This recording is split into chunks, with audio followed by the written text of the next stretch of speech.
हाँ, जीव को निरंतर रमने का कोई ना कोई साधन चाहिए। इसलिए अक्सर काफी लोगों को एक प्रश्न आता है कि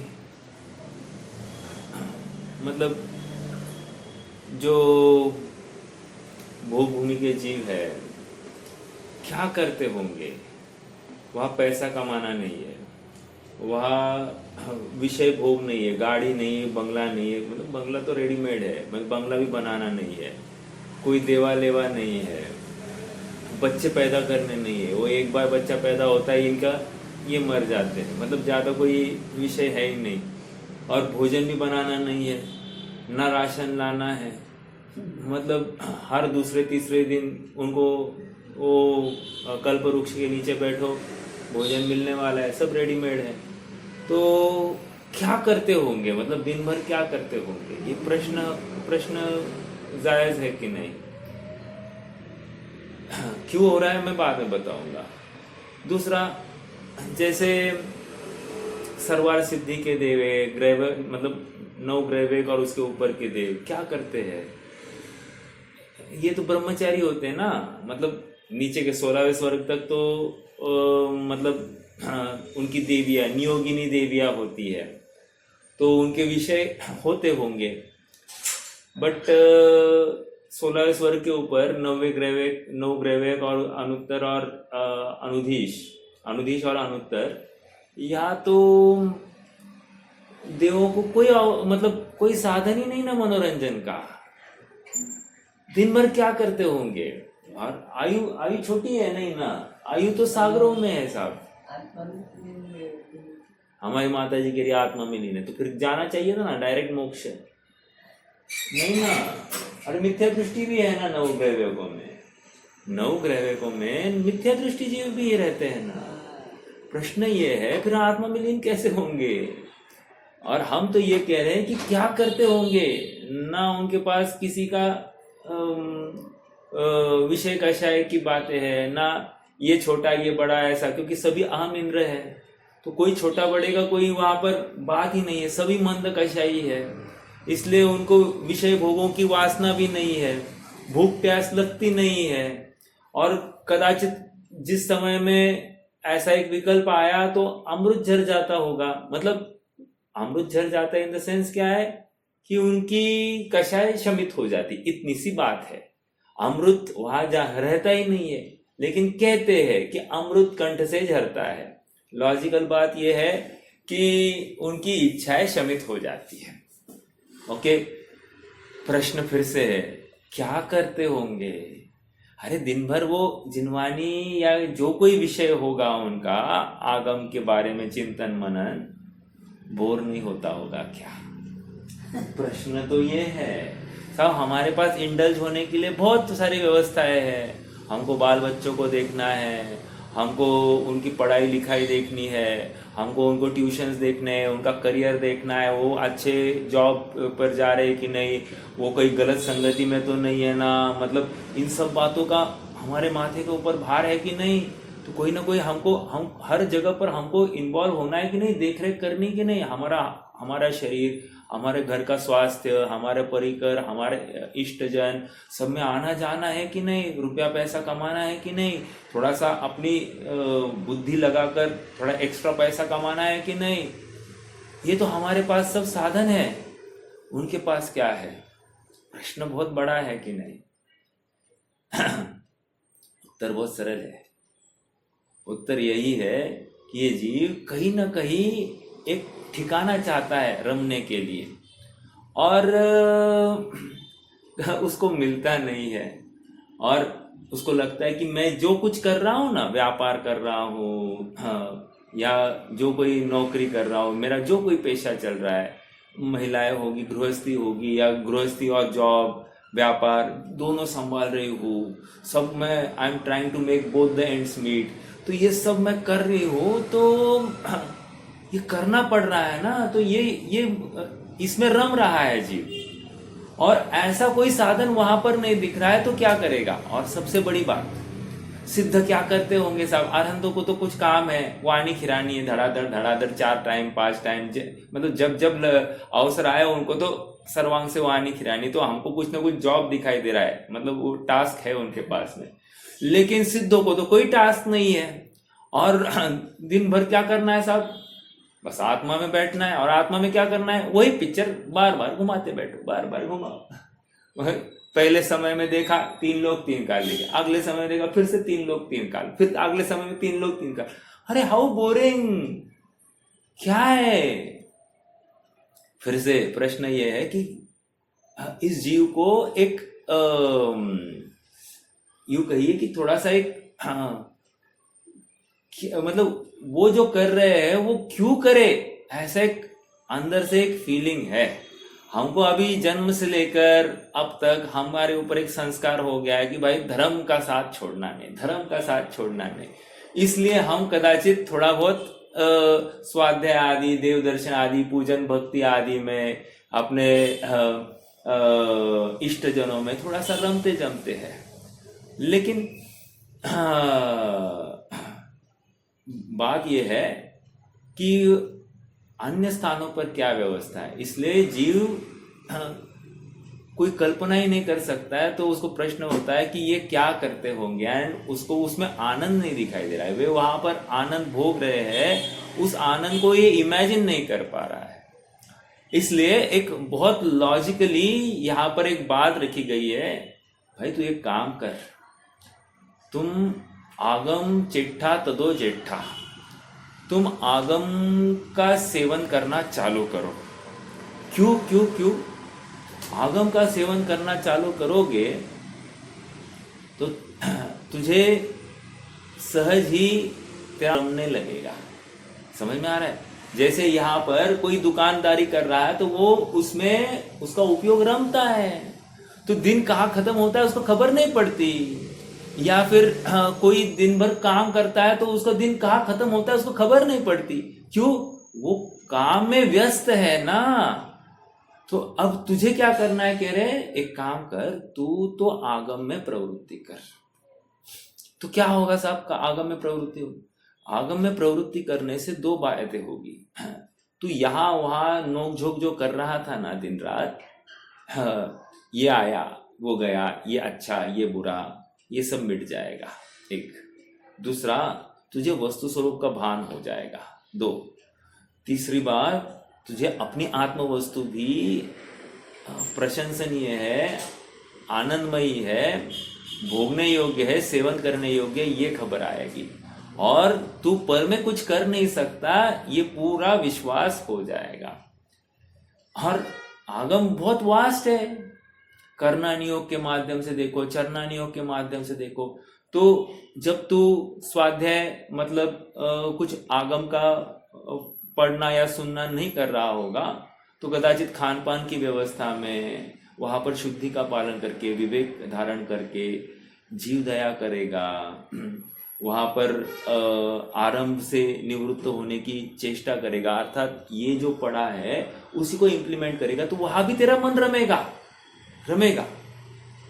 तो या फिर कदाचित तुमने व्यापार आदि छोड़ा नहीं है, लेकिन व्यापार में भी कम से कम का अवलंबन लेकर किस प्रकार निवृत्त होता जाऊं, और कम से कम पापारम से कैसे मतलब पापारम से कैसे बचना है, इसका वो यत्न करेगा कि नहीं।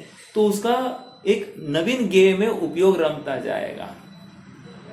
और होगा क्या, कदाचित एक दिन ऐसा भी आएगा कि उसको ये सब बातें द्वंद्व फंद भाषित हो जाएगी, ये शास्त्र अध्ययन भी द्वंद्व फंद भाषित होगा, और उसको एक अपना आत्मा ही अत्यंत अत्यंत प्रिय और भोगने योग्य भाषित होगा।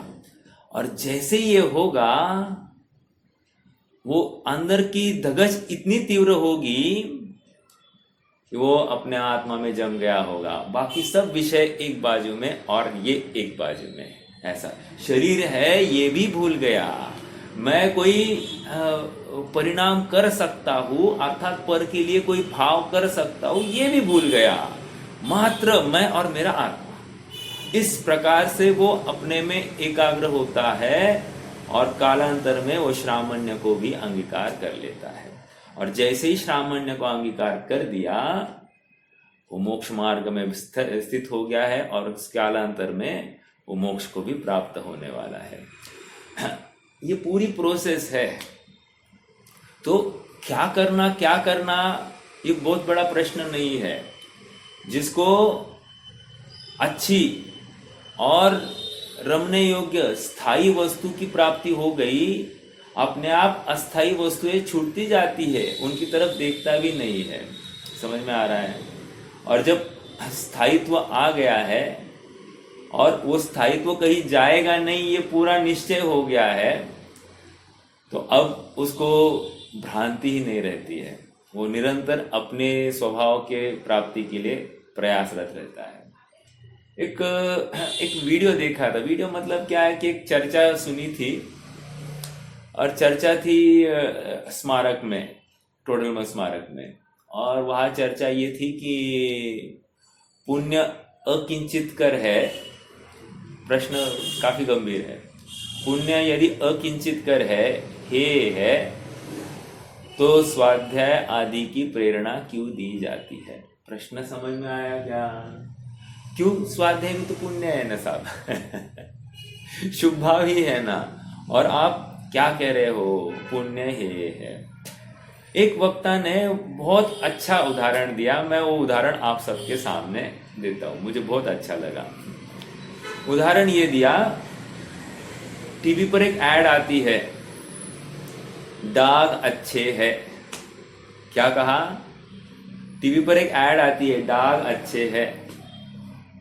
और फिर अच्छे है, फिर भी दागों को धोया जा रहा है। क्यों? अच्छे थे तो धोया क्यों गया? इसका मतलब खराब थे, है कि नहीं? फिर भी क्या वो थीम है? दाग अच्छे है। लेकिन दाग अच्छे कब थे? जब तुम्हारी प्रवृत्ति किसी जीव दया में लगी थी, तब। समझ में आ रहा है क्या? मतलब विषय वासनाओं से हटकर परोपकार में लगी थी तुम्हारी प्रवृत्ति, तब दाग अच्छे थे। हाँ। और कालांतर के बाद में वो भी रहने का स्थान नहीं है, ऐसा जानकर उस दाग को भी धोया जाता है। अर्थात वो कमीज, वो शर्ट एकदम साफ ही अच्छी है। सेम वे आत्मा का अकषाय स्वरूप ही सर्वोत्कृष्ट है। लेकिन कदाचित किसी काल में हम आत्मा में पूर्णतया रमनता नहीं कर पा रहे हैं, तो क्या करें? तो दाग अच्छे, अर्थात व्रत आदि का पालन, आगम अभ्यास, परोपकार, दान आदि आदि की प्रवृत्ति इस जीव की पाई जाती है। लेकिन सुनो, वो प्रवृत्ति है बुद्धि से है, कर्ता बुद्धि से या स्वामित्व बुद्धि से नहीं है, हे बुद्धि से है। हे बुद्धि मतलब क्या? उसकी दृष्टि है आत्मा को प्राप्त करने की, अर्थात शुद्धोपयोग को प्राप्त करने की। उसकी दृष्टि कदापि नहीं कि मैं ये व्रतों को अंगीकार ठीक से करूं। वो तो व्रतों को अंगीकार ठीक से अपने आप हो जाता है, कहना नहीं पड़ता, इतनी जागरूकता होती ही होती है। बट उसके पीछे का अभिप्राय उसको शुद्धात्मा की प्राप्ति, अर्थात अपने स्वरूप में जाना है। ये लॉजिक जिसको समझ में आ रहा है ना, वो पुण्य भाव को कब हे कहना, पुण्य भाव को कब अकिंचित कर कहना, और पुण्य भाव को कब आश्रय योग्य उपादेय मतलब एक देश आश्रय करने योग्य कब कहना, ये सब हमको समझ में आ जाता है। समझ में आ रहा है? एक मिनट। एक और अच्छा तर्क दिया था।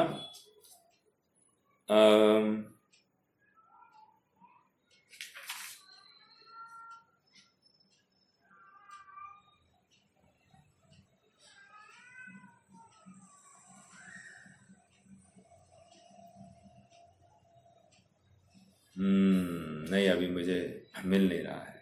ठीक है, लेकिन ये दाग का मुझे अच्छा लगा, क्योंकि हमारा प्रयोजन। हाँ बोलिए, किसी को कहना है कुछ? हाँ बोलिए ना। जय श्री पटेल साहब। हाँ जी बोलिए। प्रश्न था, पूछूं क्या? हाँ बोलिए। विषय से हटके है, समय था। पुण्य को भी हे माना है, अकिंचित कर माना है। और अगर हे माना है तो उसका अवलंबन क्यों या शास्त्र अभ्यास क्यों? उसके पहले मैं बात कर रहा था रमनता की। ये सब रमन करने के लिए शास्त्र जैसा कोई टॉनिक नहीं है। अर्थात हर प्रकार का डिप्रेशन सब कुछ इसके माध्यम से हट जाता है।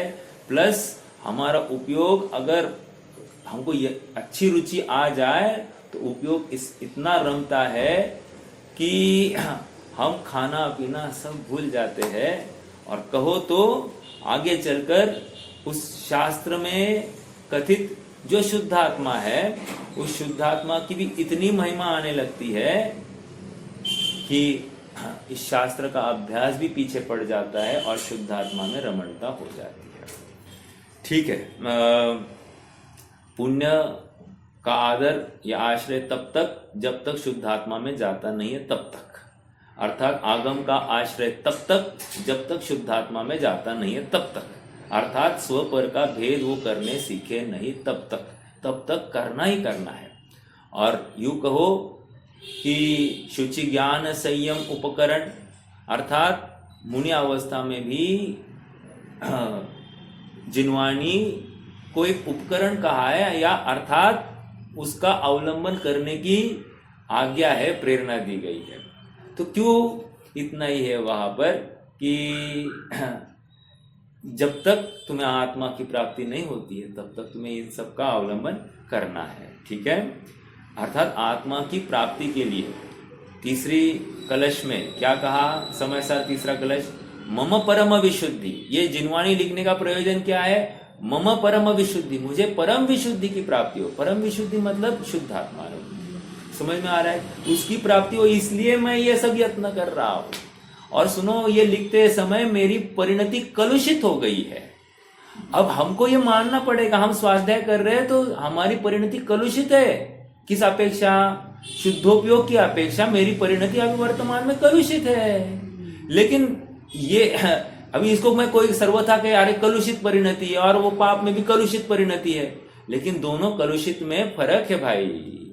वहां पर अधम है, ये मात्र अधम है। तो अधम से अधम ठीक है ना, और इस अपेक्षा इसको भी धर्म कहा जाता है। हाँ, एक बहुत अच्छा याद आया। मुझे आपसे आंसर चाहिए, विचार करना, थोड़ा सुनना अच्छे से। धर्म करत संसार सुख, एक धर्म करत ही मोक्ष, धर्म पंथ साधे बिना नर तिर्यंच समान। मेरा प्रश्न है, पहला धर्म और दूसरे धर्म में समानता है या अंतर है? धर्म करत संसार सुख, धर्म करत ही मोक्ष। बोलिए, पहला धर्म और दूसरा धर्म एक है या अलग है? अलग है। पहले धर्म का नाम? राइट, बहुत अच्छा। देखो, अभी ये शब्द आए, दोनों को धर्म कहा है। हितेश भैया पकड़ना बातों को। हाँ, दोनों को धर्म कहा है और दोनों का अर्थ अलग है। अब ये हम निकाल पाए तो ठीक साहब, नहीं तो गई भैंस पानी में। हम कदाचित धर्म करने से संसार सुख, वाह वाह वाह वाह वाह, और वही धर्म करने से मोक्ष सुख। मतलब कारण एक और कार्य दो, ऐसा हो सकता है क्या? नहीं ना। हाँ क्या? हाँ, कारण एक और कार्य दो। एक कारण से दो कार्य नहीं होते, एक कारण से एक ही कार्य हो, एक कारण से एक ही कार्य होता है, दो कार्य नहीं होंगे। याद रखना इस बात को। कारणाणु विधायनी कार्याणि, ये नियम है तर्क शास्त्रों का। कारण का अनुसरण करता हुआ ही कार्य होता है। अब जीव में जानने की सामर्थ्य है ऐसा ये कारण, इसलिए जीव जानता है कार्य। समझ में आया क्या? जीव में सुख का भाव है, सुख नामक गुण है कारण, इसलिए जीव सुखी हुआ। कार्य समझ में आ रहा है क्या? जीव में स्व में अपनत्व करने की योग्यता है कारण, इसलिए जीव ने अपने में अपनत्व किया। अपनत्व गुण अर्थात श्रद्धा गुण की वजह से। कहने की बात इतनी है, कारण का अनुसरण करता हुआ कार्य होता है। एक कारण और दो कार्य ऐसा कभी भी नहीं होगा। हाँ, समझ में आ रहा है क्या? ये समझने योग्य बात है। जिसको ये बात समझ में आ गई ना, वो मोक्ष मार्ग में आराम से विचरण करेगा। और जिसको ये बातें समझ में नहीं आती है, अर्थ निकालने की उसमें सामर्थ्य नहीं है, वो विचार नहीं करता है, तो फिर वो आगे नहीं बढ़ सकता। समझ में आ रहा है क्या?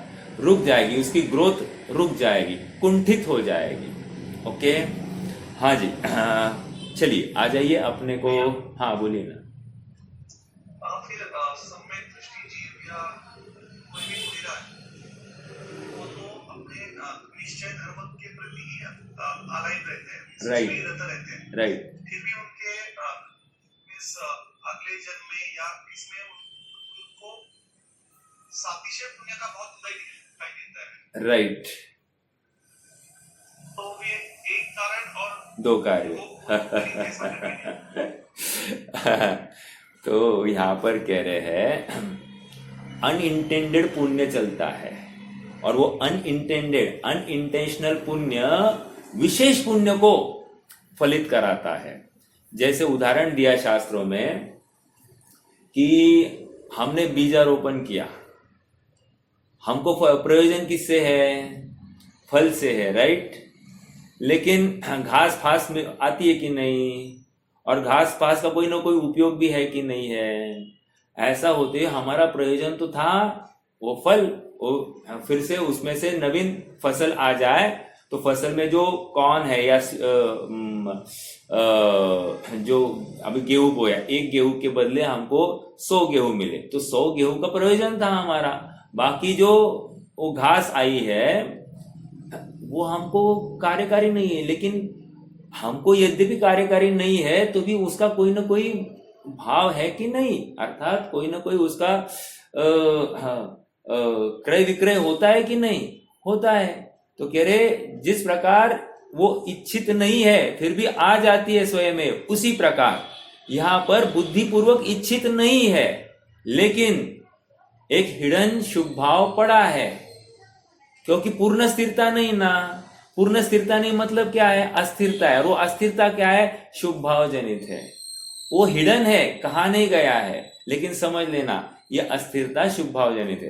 देखो आपका प्रश्न और ऐसा होना चाहिए था, 7वां गुणस्थान भी शुद्धोपयोग, 8वां गुणस्थान भी शुद्धोपयोग, 9वां गुणस्थान भी शुद्धोपयोग, 10वां गुणस्थान भी शुद्धोपयोग, 12वां भी शुद्धोपयोग, 13वां भी शुद्धोपयोग, मतलब शुद्धोपयोग का फल।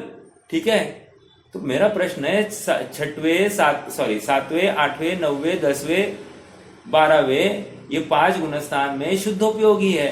क्या फर्क है फिर दोनों? 5 में कुछ ना कुछ फर्क होना ना, क्योंकि 5 गुणस्थान बने हैं अलग अलग। तो क्या फर्क है? अगर सभी शुद्धोपयोग है तो क्या फर्क है? तो बढ़ता हुआ शुद्धोपयोग है।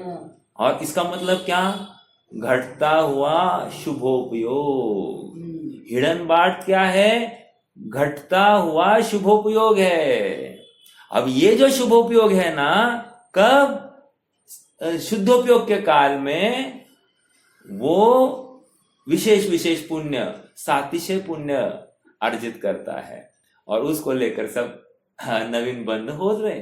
अर्थात नवीन बंध है, उस पुण्य से बंध हुआ नहीं है, मतलब शुद्धोपयोग जितना है ना उतना अबंध, और जितना शुभोपयोग है उतना बंध। तो सीधी सी बात है। तो जो बंद हुआ है उसका फल मिल रहा है। और इसी को फिर रत्नकर्ण श्रावकाचार में या 6 ढाला के 3री ढाल के अंत में कि सम्यक दृष्टि क्या नहीं होता है, ये सब बातें आ गई थी। हाँ, तो क्या है? देवेंद्र चक्र अर्थात चक्रवर्ती होता है, सर्वासिद्धि का देव होता है, फिर असुरों का इंद्र होता है, सब जगह तीर्थंकर का जीव होता है, और फिर मोक्ष को चला जाता है। तो ये क्यों बताया आपने? कम आयु वाला नहीं होता है, ये क्यों बताया? ये क्यों हुआ है? वो पूर्व उपार्जित पुण्य के बल पर। ठीक है। और एक प्रश्न है, पूछूं क्या आप सबको? प्रश्न ये है कि सम्यक दृष्टि जीव अल्प आयु वाला नहीं होता। पहले भी पूछा था मैंने, फिर भी आज फिर से एक बार। हाँ, और जवाब भी आया था मेरे ख्याल से, अभी पूछ लिया तो देखते हैं। सम्यक दृष्टि जीव अल्प आयु वाला नहीं होता। मेरा प्रश्न है, अल्प आयु का अर्थ क्या करेंगे?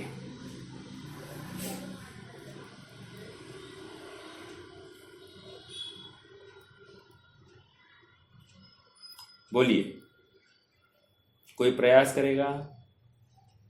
आयु कर्म की स्थिति कम नहीं होगी। हाँ, कम नहीं होगी, बट मैं पूछ रहा हूं कि एक फिगरेटिव वैल्यू क्या लगती है आपको कि अल्प आयु मतलब क्या?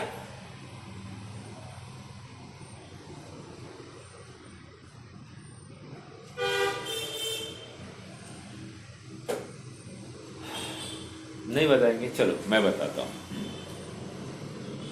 एक ब्लंट आंसर कोई देना चाहेगा?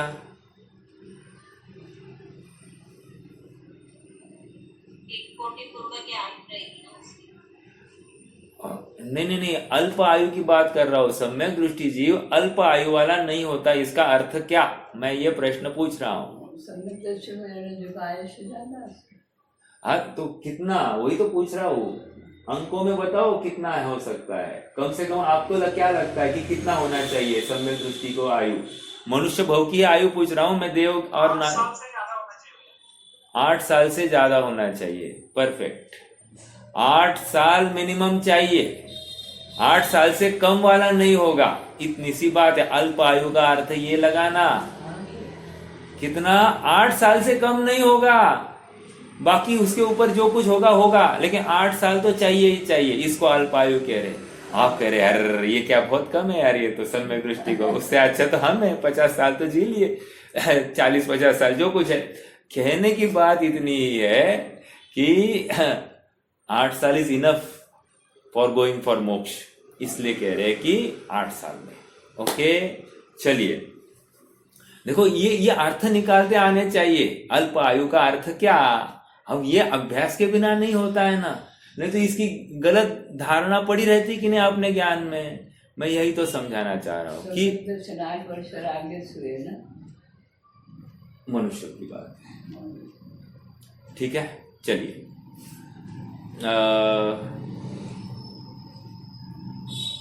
आइए अपनी गाथा पढ़ेंगे। 236 आगम पुवादिट्ठीण भवदी जस्सेह संजमो तस् नत्थि भणदी सुत्तम असंजदो होदिकिध समणो। असंयमी श्रमण नहीं हो सकता। Okay, good. जिनागम अनुसार जिनकी दृष्टि न वे असंयमी, यह जिनागम का कथन है वे श्रमण कैसे हो सके। अंडरलाइन, वेरी स्ट्राइकिंग पॉइंट यहाँ पर क्या कह रहे? जिनागम के अनुसार दृष्टि।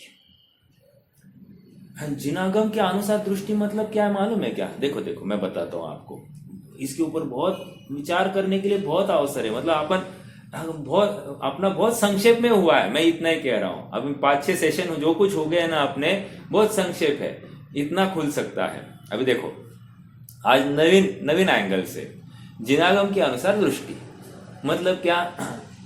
मुझे घर में ही रहने के भाव हो रहे हैं क्या? मुझे ऐसा कभी लगता है क्या? नहीं, मैं मतलब वैराग्य प्रकट करके मैं साधु अवस्था प्रकट करूं, ऐसा भाव है क्या? मतलब घर में रहना मुझे अधिकार लग रहा है, या घर में रहना कमजोरी लग रहा है, या घर में रहना क्या लग रहा है? अगर कमजोरी लग रहा है या फिर खेद वर्तता है, देन इट्स ओके। फिर तुम चाहे उतने दिन घर में रहो, कोई प्रॉब्लम नहीं। हाँ, आगम का अभ्यास कह रहा हूं। हाँ, लेकिन घर में रहना अधिकार है, मैं मेरे घर नहीं छोड़ूंगा।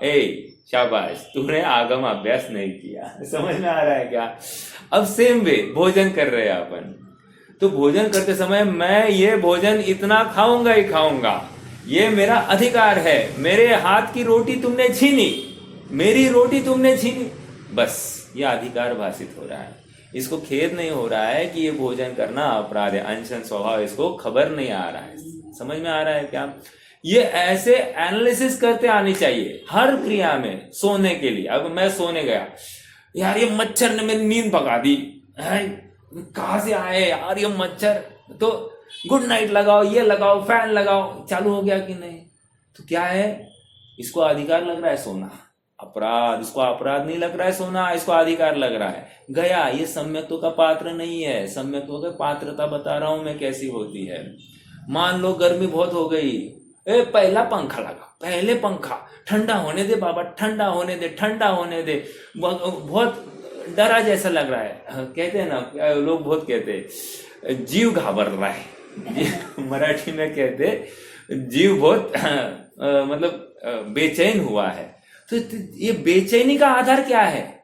आत्मा तो बेचैन कभी होता नहीं है, अर्थात संयोग बुद्धि है, ये असंयमी का लक्षण है। और जब तक तुम्हें इन छोटी छोटी बातों में तुम इंटेंसिवली रिएक्ट करते हो तो तुम्हें सम्यक्त्व की प्राप्ति नहीं होगी। मान लो सोना है अपने को, सोना तो काय पे सोना साहब? डनलप का गद्दा चाहिए क्या? डनलप का गद्दा, ओ ये सबसे बड़ा दुखी है। समझ में आ रहा है क्या? ये इसको फर्श पर सोना इसको कठिन लगता है। समझ में आ रहा है क्या? हाँ, भोजन कर रहे तो भोजन चम्मच से ही करना है, इसको अपने हाथ से नहीं कर सकता, इसको कठिन लग रहा है, गया काम से। आप पकड़ रहे क्या? मतलब कहां कहां अटक सकता है और उससे उसका शुद्धात्मा वंचित होगा। अर्थात विषयों की आसक्ति जहां जहां दिखाई दी वहां वहां गया। इसलिए हमको जो प्रेरणा दी जाती है, आगम अभ्यास करो और स्वयं को संयमित करो। तुम्हें कपड़े लत्ते कितने चाहिए साहब? अरे मैं देखता हूं पुरुषों के, महिलाओं की बात नहीं करूंगा, पुरुषों के भी 100 150 ड्रेस पुरुषों के होते हैं। अरे उनको बस बहाना चाहिए नवीन कपड़े लेने के लिए। बस ऐसा दोस्त के पास साथ गए और लेके आ गए अपने लिए दो, और एक हाथ दूसरा नहीं लेकर आते, 2 3 भी ड्रेस लेकर आ सकते हैं। बिल्कुल ऐसा है। जूते कितने चाहिए, कौन से चाहिए, भारी से भारी, ये कहां से लाया भाई? कल परसों मैं सुन रहा था किसी की शादी नक्की हो गई बच्ची की। अब उसके लिए वो घाघरा लेना होता है, शादी के दिन का जो ड्रेस पहनना है। तो सब क्या करना, तो जयपुर गए, यहां से जयपुर गए। जयपुर जाकर कोई ड्रेस बुक किया भी उन्होंने, लेकिन तसल्ली नहीं हुई, तो फिर वहां से दिल्ली गए। को कैसे समझे, जिनवानी के भाव को अप्लाई कैसे किया जा सकता है, उसकी चर्चा है। Application is important. देखो गाय क्या, चलो मैं पहले वो घटना खत्म करता हूं। तो क्या किया उन्होंने, दिल्ली गए। दिल्ली जाकर जो एक्ट्रेस का जो कॉस्ट्यूम्स होते हैं, वहां पर कॉस्ट्यूम बुक किया। अब सेम कॉस्ट्यूम अगर आप नॉर्मल दुकान में लो तो आपको मान लो 10,000 लग रहा हो, मुझे मालूम नहीं क्या रेट चलते, एक भाव परक अभ्यास करा रहा हूं। 10,000 लगता हो तो ये 50,000, 5 गुना लगता है कॉस्ट। आपको समझ दिया, अभी आप देख लेना क्या है। कहने की बात, जीव अपने विषयों में, भोगों में कितना स्पेंड कर रहा है, जबकि शादी का प्रयोजन क्या था? शादी अपराध था, शादी करना ही अपराध था। अब मान लो हम अकेले नहीं रह पा रहे हैं तो किसी के साथ रहकर, गृहस्थी बनाकर हम धर्म मार्ग में कैसे आगे बढ़े, ये प्रयोजन होना चाहिए था, ये चिंतन होना चाहिए था। और हुआ क्या है, उल्टा विषय भोगातृप्ति हो गई है। तो इसने आगम अभ्यास ठीक से नहीं किया। और ये नहीं कह रहा हूं कि माता पिता को समझता नहीं है, माता पिता स्वाध्याय भी करने वाले हैं, और ऐसे लोगों ने ये काम किया है। तो ज्यादा अपराध है कि नहीं? अरे जिसको नहीं समझता है उनकी बात ही छोड़ दो, लेकिन जो स्वाध्याय कर रहे हैं उनकी बात कर रहा हूं मैं। ये उदाहरण देकर मुझे किसी के ऊपर दोषारोपण नहीं करना है। उनके उदय प्रमाण, जो उनको पुण्य प्रमाण जो मिला है और उस पुण्य को कैसे व्यय करना है, वो अपनी अपनी बुद्धि है। विनाश काले विपरीत बुद्धि हो सकती है, अर्थात विनाश काल समीप होगा तो विपरीतता ही विपरीतता होगी। तो मुझे ना उनके प्रति राग है ना द्वेष है, बट इस घटना से मुझे इतना ही समझाना है कि हम अपनी बुद्धि कैसे ठीक करें। मुझे औरों को क्यों समझाना है? उदाहरण तो औरों का दिया जाएगा, लेकिन उस उदाहरण से हम क्या सीख ले ये जरूरी है। आगम के माध्यम से हम क्या सीखे ये जरूरी था, मात्र पढ़ना ये जरूरी नहीं था। तो हमारा जीवन कैसा होवे, जब तक ये सब विषयों की वासना आसक्ति हमारी घटी नहीं है, सीमित नहीं हुई है, इनके बिना हो ही नहीं सकता। ऐसा तुम्हें जो लग रहा है ना, जो बात झूठी है, ये भ्रम है, और ये भ्रम संसार का कारण है, क्योंकि मोहवश, तीव्र मोहवश ये कार्य होते हैं। तुम्हें मान कषाय के पोषण के लिए ये सब किया होगा, और मान करण को कौन ठिकाना, मान करने वाला जीव पहला निगोच जाता है, पहला निगोच, सॉरी नरक की बात है, नरक जाता है। मुझे तो क्या कहना है कि हम जिनानी के माध्यम से सम्यक तो यदि प्रकट करना चाहते हैं, तो हम वैसा प्लेटफॉर्म, वैसे चित्त की भूमि हम तैयार कर रहे हैं कि नहीं कर रहे हैं, ये हम स्वयं को प्रश्न पूछे।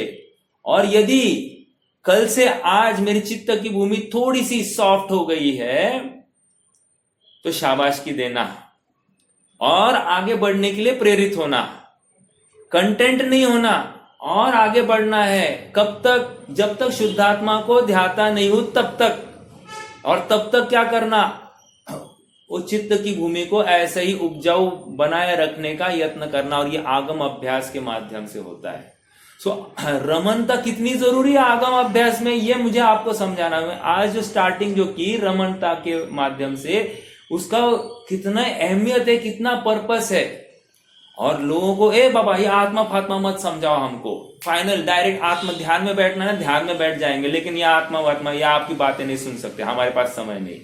ओ माय गॉड, ऐसे जीव को कैसे काम हो सकता है?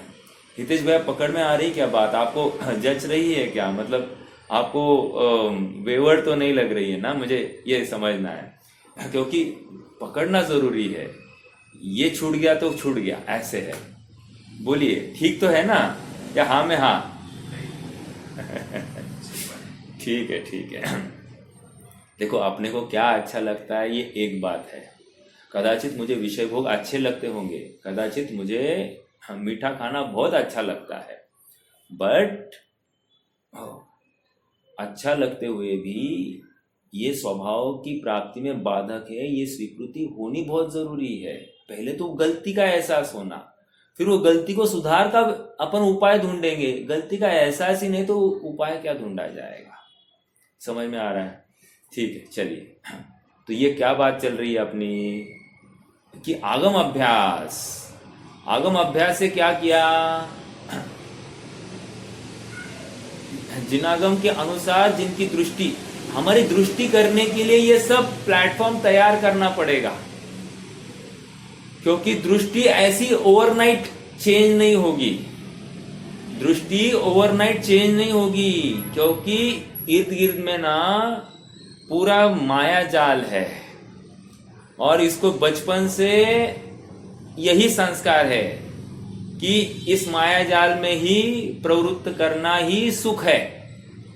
और फिर अब आज जाकर इसको पता चले ये माया जाल सुख नहीं दुख है, तो अब यहां से हटने के लिए तैयार नहीं, क्योंकि इसकी भी एक स्ट्रांग कन्विक्शन हो गई ये माया जाल में ही सुख है। समझ में आ रहा है? और सभी लोग इसी में सुख का अनुभव करते हुए दिखाई दे रहे हैं। वो सुखाभास है, लेकिन अनुभव करते हुए दिखाई दे रहे हैं, और उसको स्पष्ट दिखता है ना। देखो, एक एग्जांपल देता हूं आपको।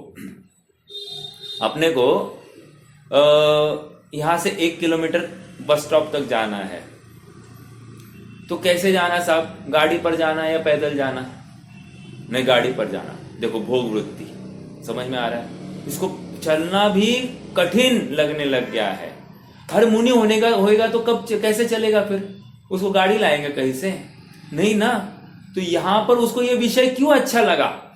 हाँ, समझ में आ रहा है क्या? और इसके पास समय भी था, और कदाचित ये चल भी सकता था, लेकिन नहीं, वो स्टेटस के पीछे कहो स्टाइल के पीछे कहो या प्रमादी वृत्ति कहो, किसी के पीछे इसने चलना स्वीकार नहीं किया, ये अपराध है, ये असंयमी भाव है और आगम अभ्यास का यहां पर दुरुपयोग है। हाँ, इसमें भी आगम अभ्यास का दुरुपयोग है। हम जहां बच सकते हैं, यत्नापूर्वक चलना, यत्नापूर्वक बैठना, यत्नापूर्वक बोलना, सब यत्नापूर्वक जब कहा है तो गाड़ी भगाने का कहाँ अवसर है साहब? कम से कम अरे हमको तो हिलना भी नहीं है, ये बात चली है। और यहाँ तो गाड़ी चलानी है, तो गाड़ी के नीचे कितने जीव रौंदे जाएंगे, उसके लिए ईंधन कहाँ से लाएगा? ईंधन कैसे बना है तुझे पता है क्या? या बिजली पर इलेक्ट्रिक गाड़ी लाई है तो इलेक्ट्रिसिटी कैसे बनी तुझे पता है क्या? कितनी हिंसा से बनी पता है?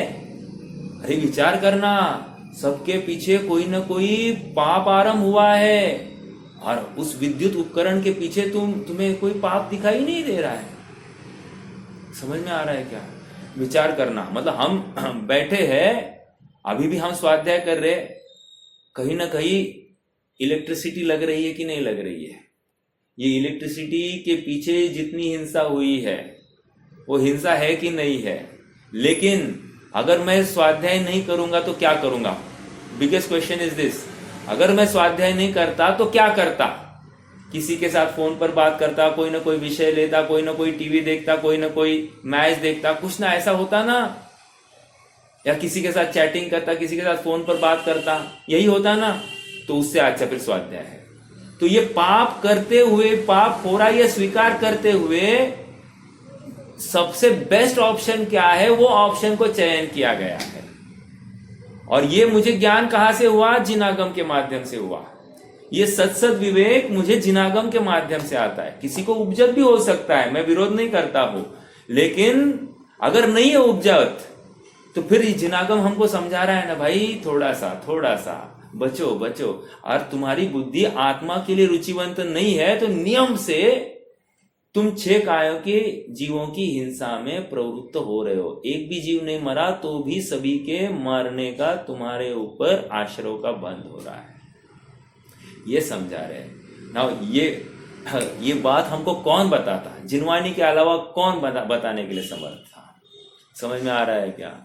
विचार करना, मतलब बहुत गंभीर है ये, चिंतन के लिए विचार करने योग्य बातें हैं। देखो पेज नंबर 143 पर आ जाइए, सॉरी 144, जयसेन स्वामी की बात पढ़ रहे थे अपन। हाँ देखो, दोष रहित अपना आत्मा ही उपादेय है, ऐसी रुचि रूप सम्यक्त्व जिसे नहीं है, वह परमागम के बल के ज्ञान रूप आत्मा को स्पष्ट जानता है। गिरीश भैया, आपका जो परसों दिन का प्रश्न था, संयम भाव तो है ना, उतना तो कुछ ना कुछ हुआ कि नहीं, उसका जवाब ना अगली गाथा में आने वाला है। तो थोड़ा सा उस गाथा के लिए आप अवेलेबल होना। अभी मेरे ख्याल से आज भी नहीं होगी, कल भी नहीं होगी, परसों चालू होगी मेरे ख्याल से, देखते हैं। हाँ, वह परमागम के बल पर ज्ञान रूप आत्मा को स्पष्ट जानता हुआ भी सम्यक दृष्टि नहीं है। इसकी काफी चर्चा अपनी हो गई कि आत्मा को स्पष्ट रूप जानता है मतलब क्या? तर्क और युक्ति के माध्यम से आत्मा को जान रहा है, लेकिन आत्मा में की प्रतीति करना या आत्मा में अपनत्व करने के लिए ये आलसी है। समझ में आया? वो प्रतीति अपनत्व स्थापित करने के लिए ये आलसी हुआ है। तो कह रहे हैं नहीं, इवन देन आगम अभ्यास करते हुए भी, आगम अभ्यास के माध्यम से सब वस्तु स्वरूप समझने के बावजूद भी, जीव अलग है, पुद्गल अलग है, ऐसा समझने के बावजूद भी इसने आत्मा को नहीं ध्याया। जो परम हितकारी है, उपादेय है, ऐसा आत्मा नहीं ध्याया ना, इसका मतलब उसको अभी भी आत्मा उपादेय दिखाई नहीं दिया। शास्त्र अभ्यास के माध्यम से बोल रहा है, लेकिन आत्मा कहाँ ध्या रहा है? आत्मा नहीं ध्याया जा रहा है, तो इसके लिए खेद भी नहीं है। तो क्या हो जाएगा? जब होना है तब हो जाएगा। क्या कहता है? क्रमबद्ध पर्याय का आश्रय लेता है और कहता है जब होना है तब हो जाएगा। क्या? हाँ, प्रश्न है क्या मुकेश भैया? हाँ भैया, जो ऐसा इस परमागम के ज्ञान से आत्मा को स्पष्ट रूप जानता है, हाँ, तो वो आगम चक्षु भी नहीं कहलाएगा ना। देखो अपेक्षाकृत कथन है वो, कहो तो आगम चक्षु है और कहो तो नहीं है। यदि आप सम्यक्त्व का विचार कर रहे हो और ज्ञान हो, मतलब शास्त्राभ्यास हुआ है, तो सम्यक्त्व रिजल्ट नहीं दिखाई दे रहा ना, तो आगम अभ्यास कार्यकारी नहीं, एक। और दूसरी अपेक्षा, आगम पढ़ेगा ही नहीं तो समझेगा कैसे सही गलत कैसे? तो आगम के माध्यम से ही सही गलत का निर्णय करना सीखा है ना। अभी तक सम्यक तो नहीं हुआ, लेकिन आगम के माध्यम से ही उसको पक्ष आया है ना, ये सही क्रिया है, ये गलत क्रिया है, इस क्रिया का अवलंबन अधिक बंद है, इस क्रिया का अवलंबन कम बंद है, तो ये भी आगम चक्षु ही है ना। तो अपेक्षाकृत इसको भी आगम चक्षु कहेंगे। और अगर सम्यक है ही नहीं तो उसको आगम चक्षु भी नहीं कहेंगे। ये दो अपेक्षा है। तो यथा योग्य वो अपेक्षा लेना, शास्त्रों के अर्थ करने की पद्धति, अर्थात हमको वो पद्धति पता चाहिए कि हम किस सिचुएशन में खड़े हैं और उसके हिसाब से हम अवलोकन करें, अनुमान लगाए, तर्कना करें और क्या करना है। देखो कोई शास्त्राभ्यास करके संतुष्ट हो गया, ऐसा कोई जीव है ना, तो उसको कहा जाएगा ए सुनो तुम्हारे आगम चक्षु नहीं है, क्यों? सम्यक तो प्रकट नहीं हुआ। ओके, ये पहली बात हो गई। अब कोई मित्र बाहर ही बैठा है, स्वाध्याय भी नहीं कर रहा है, उसको एबीसीडी भी पता नहीं है, देव शास्त्र गुरु का स्वरूप पता नहीं है। अब ऐसे जीव को पहले बताया जाएगा ए यू आर नॉट आगम चक्षु, आ जाओ ये पढ़ो, देव शास्त्र गुरु का स्वरूप देखो। तो फिर उसको बताया, वो उसको कहा जाएगा ये आगम चक्षु, इसके माध्यम से तुम अपना जीवन बनाना, तुम्हारे सारे गृहस्थी के फैसले इस जिनागम के कहे अनुसार ही करना। अर्थात मैं कल काफी चर्चा कर रहा था, जैसे शादी ब्याह में जाना नहीं चाहिए, तो ये कैसे, ये निर्णय कहाँ से किया? मुझे लग रहा है इसलिए जाना नहीं चाहिए, या आपको लग रहा है जाना चाहिए इसलिए कर रहे हैं निर्णय, या क्यों कर रहे हैं? तो कह रहे आगम के माध्यम से। आगम कह रहा है इस क्रिया में ज्यादा पाप है, उससे अच्छा अगर कुछ उत्कृष्ट कर सकते हो तो स्वाध्याय कर सकते हो और तुम्हारा पुरुषार्थ बढ़ा सकते हो। विषयों में जाने से अच्छा विषय वासना और बढ़ती है, धधकती है। देखो आग लगी है, आग को बुझाने के लिए क्या करना? आग को बुझाने के लिए उसको ईंधन का सप्लाई बंद करना। उसी प्रकार ये राग आग दहे सदा, ऐसा है ना। तो राग बढ़ाने के साधनों में भेजना या राग घटाने के साधनों में लाना? तो राग से उसको पूरा आवृत्त कर देना। नहीं सब अंदर में तो गया नहीं ना, राग नहीं गया है, लेकिन जाकर आएगा तो और भड़केगा। उससे अच्छा यहां पर घर में बैठा है ना तो बचा रहेगा, थोड़ी बहुत खोपड़ी ठिकाने पे आ जाएगी। और नहीं आई तो नहीं आई, हम नहीं कर सकते, लेकिन जब भी आएगी इसी प्रकार से बुझेगी राग की आग। समझ में आ रहा है क्या? विश्व में जा जाकर तो कभी भी राग की आग बुझ नहीं सकती, यह 100% बात है। जब भी बुझेगी वो विषयों से हटाकर ही बुझेगी। और ये ज्ञान कहां से आया साहब? ये जिनागम के अभ्यास से आया। इसलिए आगम चिट्ठा तदो जेठा। आप जिस भूमिका में हो वहां पर आपको आगम कार्यकारी है, ये बताया जाएगा। ओके, और सुनो ना, अगली गाथा में तो कहा क्या कहने वाले मालूम है क्या? ज्ञान हो गया, सम्यक तो भी हो गया, लेकिन संयम नहीं है। संयम नहीं है मतलब सर्वसंग परित्याग, अर्थात बहिरंग, अंतरंग और बहिरंग परिग्रह का त्याग हुआ नहीं है। ठीक है, तो इसको भी आगम दृष्टि नहीं कहेंगे। हाँ, अर्थात इनकी कंडीशन है कि भाई तुम मुनि अवस्था में ही स्थापित कर स्वयं को, श्रामण्य में ही आ जा, एकाग्र हो। एकाग्रता इज इक्वल टू श्रामण्य। ये अब ये समय सार की शैली अलग है और ये प्रवचन सार की शैली अलग है। प्रवचन सार कह रहा है नहीं नहीं नहीं, संयम भी चाहिए हमको। क्यों? वैसे संयम तो हम मान रहे हैं कि चौथे से चालू होता, लेकिन ये उस संयम को संयम कह ही नहीं रहे हैं, ये छठवें सातवें के संयम को संयम कह रहे हैं। और कर्णानियों के शास्त्र मालूम में क्या कहेंगे? इसको भी संयम नहीं कहते वे, यथाख्यात चारित्र को सच्चा संयम कहते हैं। इन्हें यथा क्या चारित्र 11वां 12वां गुणस्थान, उसको संयम कहते हैं बे। अब देखो कौन से अनुयोग की मानना, चरणानुयोग की मानना, कर्णानुयोग की मानना या द्रव्यानुयोग की मानना, अपने आप में प्रश्न चिन्ह है। तो आगम का अर्थ करने की पद्धति हमको आनी चाहिए और हमको समझना चाहिए कि ये क्या उसके पीछे का आशय है, क्या भाव है। आप पकड़ रहे हैं मेरी बात को? हाँ जी, देखो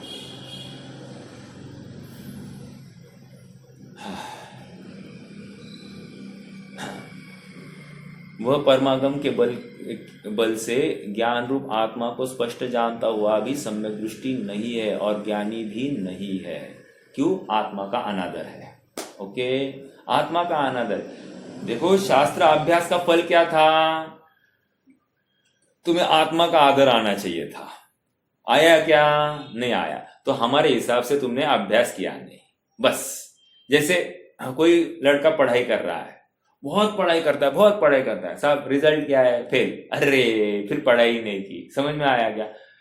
दुनिया तो है वणिक वृत्ति रखती, दुनिया तो है वणिक वृत्ति रखती, काम नहीं परिणाम पर रखती। समझ में आ रहा है क्या? काम नहीं मतलब तुमने कितनी मेहनत की ये नहीं देखेगी, वो रिजल्ट देखेगी। What is a resultant? Okay, देखो दुनिया आज अपने को, अपन घर में बैठे अपना क्या प्रयास चल रहा है, कितना पुरुषार्थ चल रहा है, ये दुनिया को नहीं ख्याल में आ रहा है। हम विषयों से हटने के लिए जितना यत्न कर रहे हैं, ये दुनिया को पागलपन लग रहा है या मूर्खपना लग रहा है या यूजलेस लग रहा है। लेकिन जिनागम की दृष्टि से देखो तो ये पुरुषार्थ है। इसको पुरुषार्थ कहेंगे किसी अपेक्षा से, ये पुरुषार्थ है। अब ये जिसको समझे वो निहाल हो जाए और जिसको नहीं समझे वो भटक रहा है, फिर वो भागेगा क्योंकि उसका मरण नजदीक है। वो आता है ना, जब मरण नजदीक होता है तो वो प्राणी शहर की तरफ भागने लगते हैं, है कि नहीं? ऐसा कुछ है क्या है? मतलब जंगल के प्राणी शहर की तरफ कब भागते? मरण नजदीक आता है तब। उसी प्रकार जीव का पतन नजदीक है तो क्या करेगा? और विषयों में प्रवृत्ति करेगा। समझ में आ रहा है क्या? 100% नरक निगोद की तैयारी है, 100%।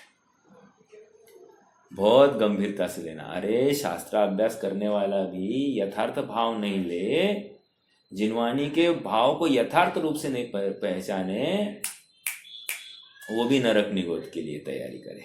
समझ में आ रहा है क्या? तो इसका मतलब जागृति किसको करनी है? जिसको सुखी होना है, जिसको आत्मा की प्राप्ति एक मात्र ध्येय है, वही ये सब यत्न करेगा। और इसलिए कह रहे हैं कि यहां पर भीड़ भड़का नहीं है, यहां पर भीड़ भड़का नहीं है। क्यों? क्योंकि समोशरण की रचना में भटकने के भी बहुत वहां पर भी व्यवस्थाएं है। जो इंटरेस्टेड नहीं है वे भटकते रहते हैं, समोशरण में जाकर भी भटकते रहते हैं। और जो सच्चे इंटरेस्टेड व्यक्ति होते हैं ना, वही अंदर आकर बैठते हैं। बस फिल्ट्रेशन चल रहा है। हाँ, वो डिस्टर्ब नहीं करेंगे औरों को, समान रुचि वाले होंगे, एक दूसरे को आगे मार्ग में आगे बढ़ाएंगे। देखो ये सब प्राकृतिक व्यवस्था ऐसी ही है। हाँ देखो, अपने स्वाध्याय में कितनी भीड़ है? बहुत कम भीड़ है, लिटरली एक 10-12 जन 15 जन बहुत हो गया। हाँ, और विषय कषाय के व्यवस्थाओं में कितनी भीड़ होती है? हजारों जन भी रहेंगे ना, कोई बोल नहीं सकते। ऐसा क्यों? अब जैसे वो कुणाल कामरा है ना, उसके वीडियोस को कल ऐसा ही वो यूट्यूब पर आया, उसके लाइक्स देखे मैंने 1.5-2 लाख लाइक्स 2 घंटे में, मतलब व्यूज 1.5-2 लाख व्यूज 2 घंटे में मात्र। और एक 15 मिनट बाद फिर से देखा और 30-40 हजार बढ़ गए थे। अब देखो ये विषयों की रुचि है। क्या बोला होगा जानने की इच्छा, क्या बोला जानने की इच्छा को लेकर सबने वो क्लिक किया होगा और जाना होगा, है ना? और मजे लिए होंगे, इसको ऐसा बोला उसको ऐसा बोला, है कि नहीं? मुझे इतना ही कहना है, ये भोगी लोगों को यही अच्छा लगता है। और इसलिए समूह वहां पर है और सत्यार्थ बात सुनने के लिए कोई तैयार नहीं है। समझना, ये सत्य बात का उद्घाटन यहां पर हो रहा है। हाँ, जहां पर भीड़ कम, अच्छा है ना साहब, अपने को ज्यादा समझने के अवसर मिलते हैं। ठीक है, चलिए। ओ, समय भी हो गया है, कैसे करें आगे? रुक जाएंगे, आज तो पढ़ाई नहीं है। चलो